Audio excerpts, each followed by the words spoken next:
Hello everyone, welcome back to that Tech Enthusiast podcast, and today we are going to be talking about some tech news.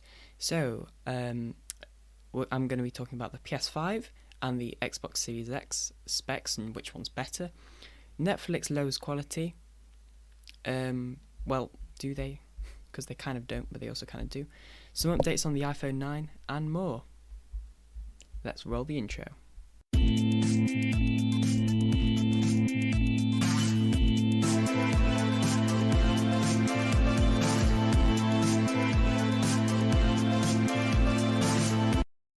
Okay, so let's get started. So first of all, I'd just like to start off by saying that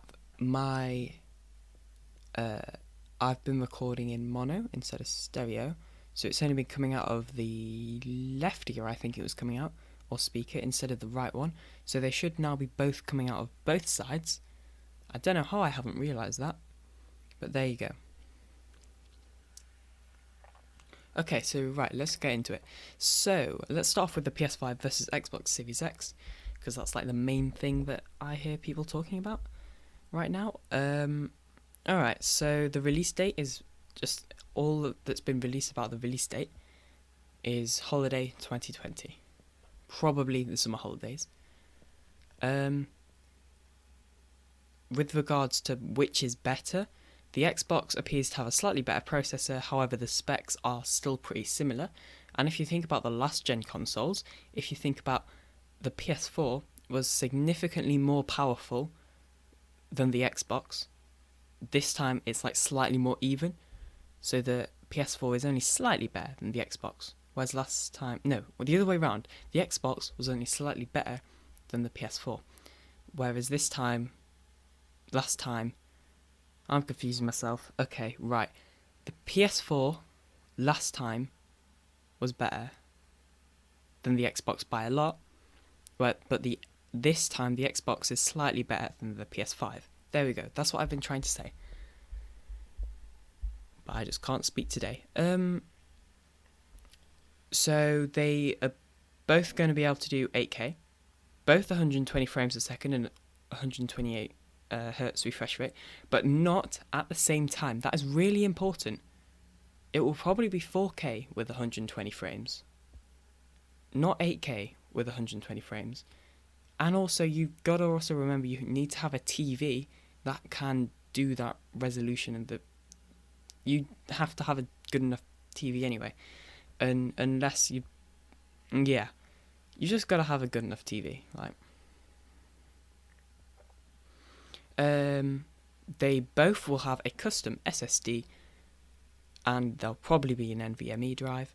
The Xbox has ray tracing, and I haven't seen anything that suggests the PS5 has ray tracing, but it probably does, because, yeah.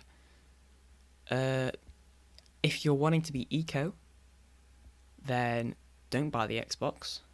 Okay, I'm kidding, that's a bit clickbait, but the PS5 takes less power and is more energy efficient than the Xbox. The Xbox takes twice as much power as the Xbox One, according to Digital Foundry, and as a result of that, it will also be pumping out more heat as well.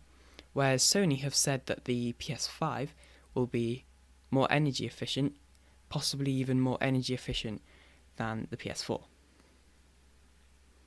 So that's interesting.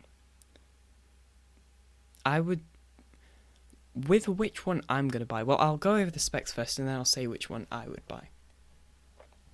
So just before I do, I would recommend, if you want to see more information about the specs than what I do tell you in a second, then I would recommend watching Austin Evans on YouTube. I will link in the top right corner. I'll probably also be showing a bit of his footage on screen right now for people that are watching. He goes way more deeper into it. The other thing Xbox has got is full backwards compatibility. I can't remember, I think it's all the way back to the Xbox 360. But don't quote me on that. But I'm pretty sure it is.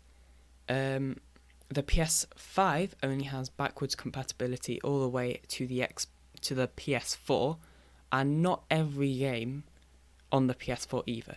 They say they want to make most games on the PS4 be able to also go on the PS5, but not every game will be able to.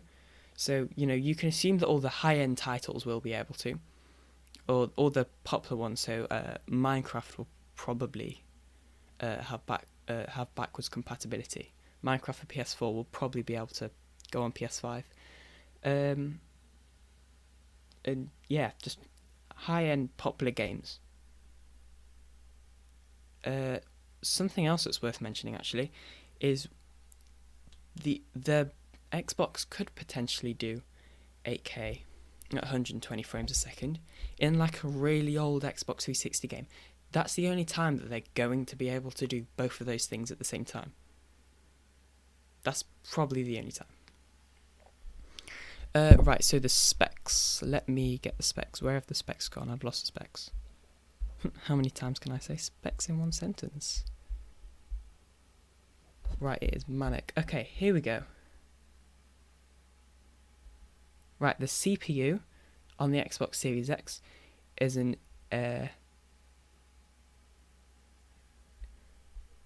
just a second. Lost it now. The CPU on the Xbox, 8X Zen 2 cores at... That doesn't make sense. This is an article on Tech Radar, but I'm confused. It's confusing me. 8X Zen 2 cores, but it's not 2 cores, it's 8 cores. Okay, well, it's an 8-core Zen 2 running at 3.8 GHz. The PS5 is an AMD Zen 2 based CPU with 8 cores at 3.5 GHz as well, the variable frequency. So yeah, 3.8 on the Xbox and 3.5 on the PS5. So yeah, like I said, only a slight difference. With the GPU, stuff that I just don't understand. I don't understand GPU specs. Or what, all this information it's telling me, I don't understand it. It's confusing. Okay, right, I'll just tell you what it's running at. So the GPU on the Xbox is 1.825 GHz, and the GPU on the PS5 is 2.23 GHz. GPU, we don't need to know that. Memory interface, 16 gigabytes, GDDR6, 256-bit, and then 16 gigabytes GDDR6 on both of them, actually. Right, okay. Internal storage for the PS5, a custom 825 gigabyte SSD, and then for the Xbox Series X, 1 terabyte custom NVMe SSD. Interesting.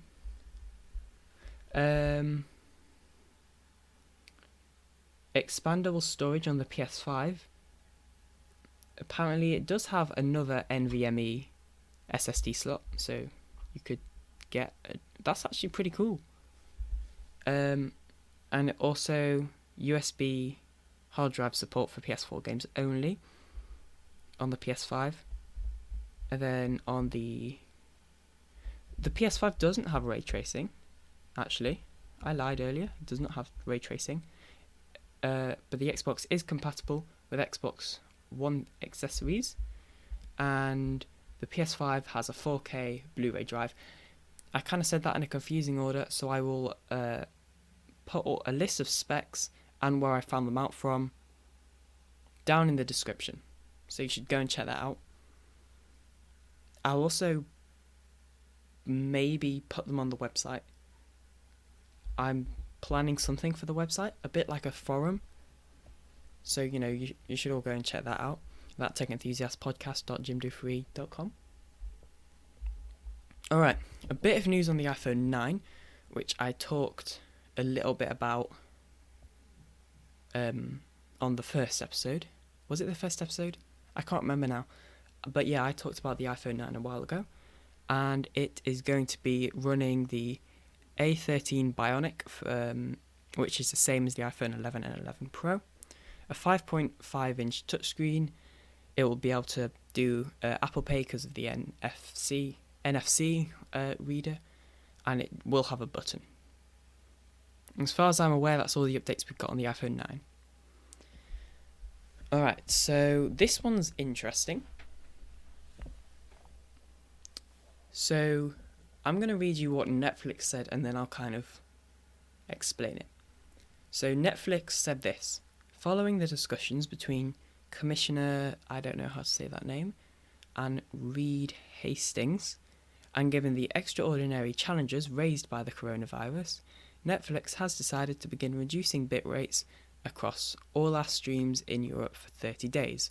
We estimate that this will reduce Netflix traffic on European networks by around 25%, while also ensuring a good quality service for our members.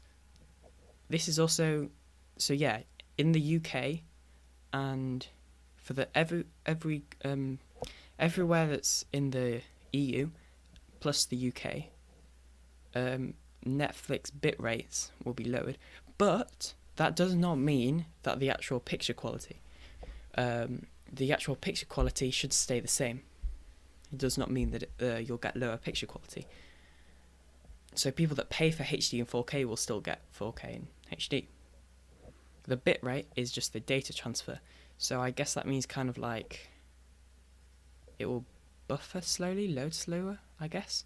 But they estimate, as I said just now, I'm quoting them, but they estimate that it will reduce Netflix traffic on all European networks by around 25%.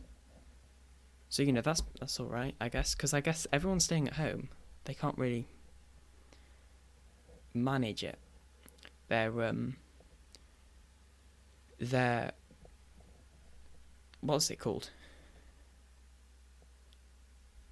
It's causing too much strain on the broadband infrastructure because too many people are watching it.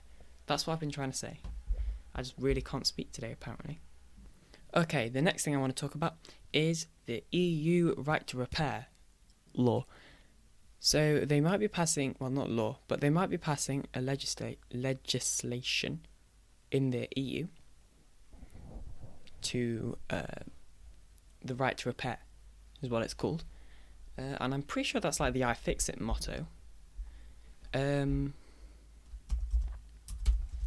But basically, it means all consumer electronics, including phones, tablets, smartwatches, presumably smart speakers as well, like the Google Home stuff and whatever, all of that stuff should be affected by this, I think. And one thing's promised is all packages should be reusable or recyclable by around 2030. That's one of the things that they've kind of like said that they want to try. I think that's the most interesting bit. And then the other bit is that like kind of being able to have access to the tools, which you kind of already do with iFixit. So I think it's mostly having access to the parts to actually repair the phones, because you can buy parts directly from iFixit, but basically you most of the time, like I believe the way iFixit do it is they buy phones or send in phone, or you send in phones to them to be recycled. They will take out all of the good parts, I think, or the parts that are working. I think that's how iFixit parts are, and then they'll just be resold, those parts. In other places it could mean that they're just third-party things, so like third-party batteries or logic boards, and that's not as good. So my understanding of this legislation is that that you as the consumer should be able to repair your device and be able to have the parts to repair it, or be able to buy the parts to repair it.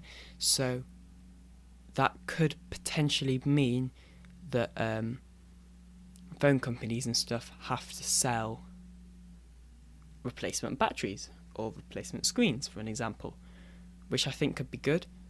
With the tools, to be honest, most of the time you just need like a screwdriver or a heat gun. Or the way I use it is I just borrow my mum's hairdryer to open anything that needs a heat gun. Because I did do a battery replacement once on an iPhone. If this legislation is passed as well, then it will probably also affect the UK as well, because chances are companies aren't going to change the product just for the small UK market. They will probably just keep the UK and the EU products the same, I'd assume. You never know. Right, yeah. Right, I've just checked right now, and iFixit, their kind of thing is right to repair. So I don't know if iFixit have, well, I'm assuming they have like some stuff to do with this. Ooh. Right. Repair manifesto. We hold these truths to be self-evident. This is on the iFixit website. Link in the description. Right. Repair is better than recycling. Making our things last longer is both more efficient and more cost-effective than mining them for raw materials. I guess I agree with that. Repair saves you money. Fixing things is often free and usually cheaper than replacing them. Doing the repair yourself saves money. Yeah, but you do also have to buy the parts, so I wouldn't say it's free. You've got to buy the right screwdriver if you don't already have it. Repair teaches engineering. The best way to find out how something works is to take it apart. Definitely agree with that. I just like take apart random things all the time. I took apart my old smartwatch the other day. I've got two fairly old computers pretty much right next to me now, and they're both the same model, and I'm just moving the stuff from one into the other. And then the other one is repair saves the planet. The Earth has limited resources. Eventually we will run out. The best way to be efficient is to reuse what we already have. I would imagine that's one of the main reasons that this legislation is like being talked about, and it's probably the main reason why it might be happening. I'm not sure if I've just gone really quiet. I do apologise if my audio is broken, but it probably isn't. You never know though. Speaking of audio, I'm kind of finished with that bit now. I've been trying to improve my quality over the past couple of episodes, and I think it's worked. I have turned up my recording levels in Windows. So originally it was like 75. I think it was lower than 75. It was like 65 or maybe 70. I just turned them up to 100 now, and then I'm also working on how far away I need to be from the mic. I think I was too far away from the mic just now, to be honest. I've moved closer. I'll listen to it back. Also, I'm getting instant playback through some earphones plugged into my microphone. Ooh, there's some stuff at the bottom of this. Alright, in the iFixit manifesto thing, there's actually some more stuff I didn't see. So, repair... Oh. I pressed on something. Right. Repair connects people and things. Repair is a war on entropy. Repair is sustainable. We can have the right to devices that can be opened, to repair documentation for everything, to repair things in the privacy of our own homes, to error codes and wiring diagrams. I guess I like the part about to repair things in the privacy of our own homes, because quite often you'll just take it out to the store to repair it, so I kind of like that. We also have, it's also saying we will have the right to choose our own repair technician, to non-proprietary fasteners, to remove do not remove stickers, to replace any and all consumables ourselves, to troubleshooting instructions and flowcharts, to available, reasonably priced service parts, presumably by the company that is manufacturing the device. Because repair is independence and saves money and resources, requires creativity, makes consumers into contributors, inspires pride and ownership. I know that like for a while I always like would love a laptop or a phone that like is really customizable in the hardware side of things. So like it'd be really easy to upgrade. Like phones especially, you can't upgrade your phone because everything's soldered on. I guess I kind of understand that. Laptops, you can upgrade some stuff. You can almost definitely upgrade the RAM in laptops. Sometimes the CPU, it's mostly just a case of finding another CPU that matches the same power. Graphics card, if your laptop has one, you probably can't replace it, and if it doesn't have one, you probably can't put one in. You'll probably have to look at getting an external graphics card. To be completely honest, I'm just going off my notes because I was genuinely not sure what to do with this episode, and I was actually thinking about at the start not uploading it because there's just nothing to speak about apart because coronavirus is taking all of the other news. Like all the other news is just coronavirus, and I don't want to discuss it too much here, especially because like on the Google News, which is where I generally get most of the news from, it's all there's like some articles in there that aren't even to do with technology, even though I'm in the technology section. That doesn't really make sense. And then also I've got to go past things that like guides because that would just be different, because when I'm discussing news, I'm generally also giving my own opinion and sharing other experiences, things like that. Whereas if I'm just reading a guide, somebody else has written it, I've not written it. You can go and read your own. You can go and read their guide. But yeah, and I actually was not sure what to do with this episode, but I feel like I've actually impressed myself. I haven't really gone too much off topic either. Like now, there's not really a topic to focus on, so I wouldn't count this as going off topic. By the way, the thing about the legislation for the EU, I found that out on the Linus Tech Tips forums. I would recommend going on there. I'm also going to I'm looking at my website, and I'm trying to think of ideas of what I can do with my website. One of the things I'm thinking about is kind of like a forum. So right now what's on there, it's just the homepage. The homepage I do need to put more work on, but I just don't know what to put on there. The homepage, there's an about page, which tells you about me, where to find my podcast, and ask me a question. That's pretty much it.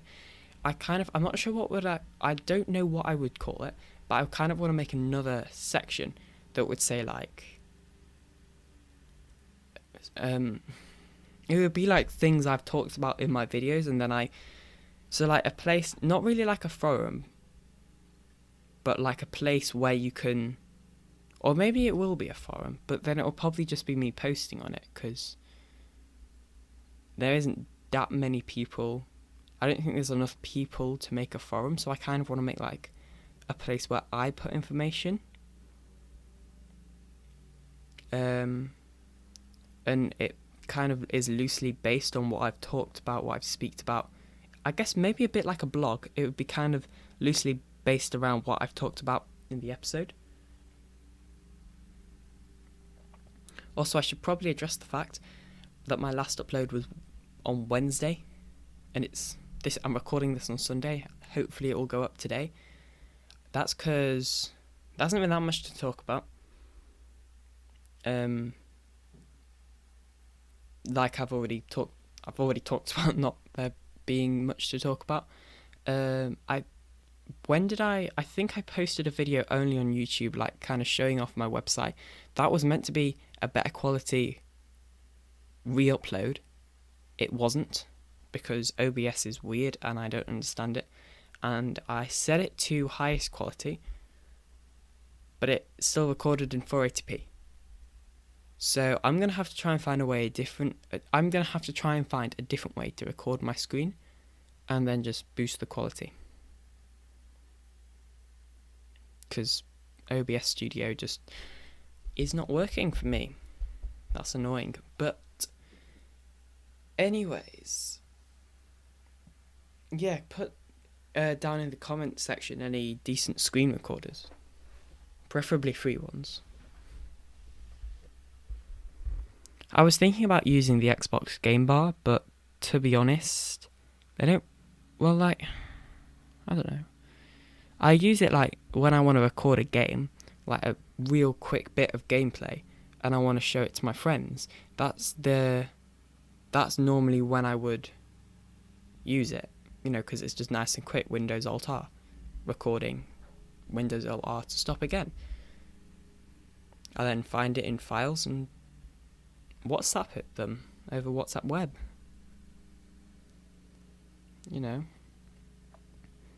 Maybe I'll try and use that. I don't know. Also, another announcement is I might be getting Twitter, because why not? So yeah, I might be getting a Twitter page. You'll probably find out soon. And yeah, that's pretty much all I've got time for today. Thanks for listening. Don't forget to subscribe to me on YouTube. Don't forget to check out okay, right, I'm going to actually do this properly. I mentioned in the last That Tech Enthusiast Shorts episode, I did mention that I'm bad at doing this sort of stuff, so I've got to try and get better at it. So this is just a nice reminder. You can listen on Anchor, Spotify, Apple Podcasts, Castbox, Pocket Cast, Radio Public, Stitcher, and Breaker, as well as watch on YouTube. Also, you can listen on my website, but I don't know if you close it. If you're watching on a phone and you try and wait, can you? You used to be able to, but apparently you can't anymore. Where's that gone? Okay, I'll fix that later. But yeah, you're going to be able to listen on my website soon, and I will hopefully see you guys in the next video episode, whatever you want to call it. 27 minutes. Oh, I should have tried to stop it on exactly 27 minutes. That's annoying. Maybe I'll try and stop it on... Alright, I'm going to try and stop it on 27 and 15 seconds. Right, I will see you all later. Thanks for listening. Bye.